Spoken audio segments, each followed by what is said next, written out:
आपने कभी ऐसा नकारात्मक विचार अनुभव किया है जिसमें आपने फंसा हुआ, निराश या हताश महसूस किया हो?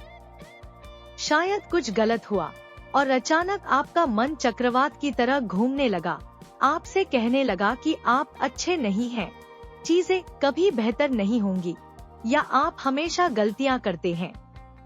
यह हम सभी के साथ होता है। लेकिन अगर मैं कहूँ कि आपके पास इन विचारों को बदलने की शक्ति है? हाँ, बिल्कुल। और इसी बारे में हम इस सत्र में चर्चा करेंगे। नकारात्मक विचारों को बदलना, एक शक्तिशाली तकनीक जो आपकी मानसिकता को बदल सकती है और आपके जीवन में अधिक खुशी ला सकती है। अब कुछ रोचक चीज से शुरुआत करें।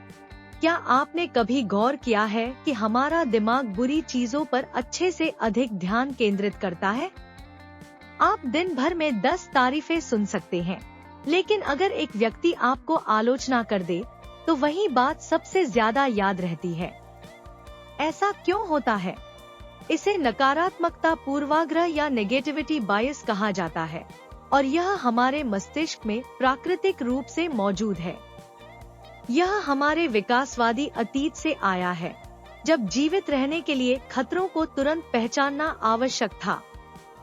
हमारे पूर्वजों को खतरों को याद रखना अधिक जरूरी था, क्योंकि यह ज्ञान उनके जीवन को बचा सकता था। भले ही आज की दुनिया अधिक सुरक्षित है, हमारा मस्तिष्क अभी भी इसी आदत को बनाए रखता है, जिससे हम समस्याओं, गलतियों और डर पर सकारात्मक अनुभवों की तुलना में अधिक ध्यान देते हैं। लेकिन नकारात्मक विचार सिर्फ इस वजह से नहीं आते। वे हमारे पिछले अनुभवों, आत्मसंदेह, सामाजिक दबावों या बस एक बुरे मूड के कारण भी आ सकते हैं। कभी कभी ये विचार स्वचालित विचार या ऑटोमेटिक थॉट्स के रूप में हमारे दिमाग में आते हैं, जो बिना किसी प्रयास के उत्पन्न होते हैं। उदाहरण के लिए, यदि आपने कभी सोचा है, मैं हमेशा असफल होता हूँ, या कोई मुझे पसंद नहीं करता, तो ये स्वचालित नकारात्मक विचार हैं, जो सच नहीं होते, लेकिन वास्तविक लगते हैं। तो हमें इन्हें रोकने की जरूरत क्यों है? क्योंकि अनियंत्रित नकारात्मक विचार हमारी आत्मछवि और दुनिया के प्रति दृष्टिकोण को प्रभावित कर सकते हैं। ये हमारे आत्मसम्मान को कम कर सकते हैं, हमारी प्रेरणा को कमजोर कर सकते हैं और हमारे संबंधों पर नकारात्मक प्रभाव डाल सकते हैं।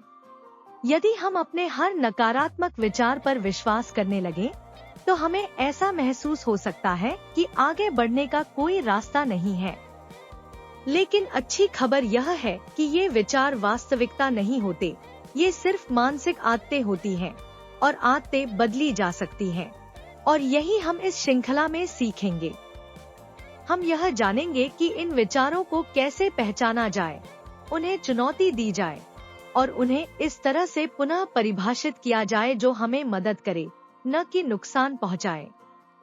यह दृष्टिकोण संज्ञानात्मक व्यवहार चिकित्सा या कॉग्निटिव बिहेवियरल थेरेपी और सकारात्मक मनोविज्ञान या पॉजिटिव साइकोलॉजी में व्यापक रूप से उपयोग किया जाता है, जिन्होंने अनगिनत लोगों को मानसिक कुशलता में सुधार करने में मदद की है। तो क्या आप अपने दिमाग को एक स्वस्थ और खुशहाल दृष्टिकोण के लिए प्रशिक्षित करने के लिए तैयार हैं? चलिए शुरू करते हैं। अगले वीडियो में हम इस तकनीक के पीछे के विज्ञान और इसके प्रभावी होने के कारणों को जानेंगे।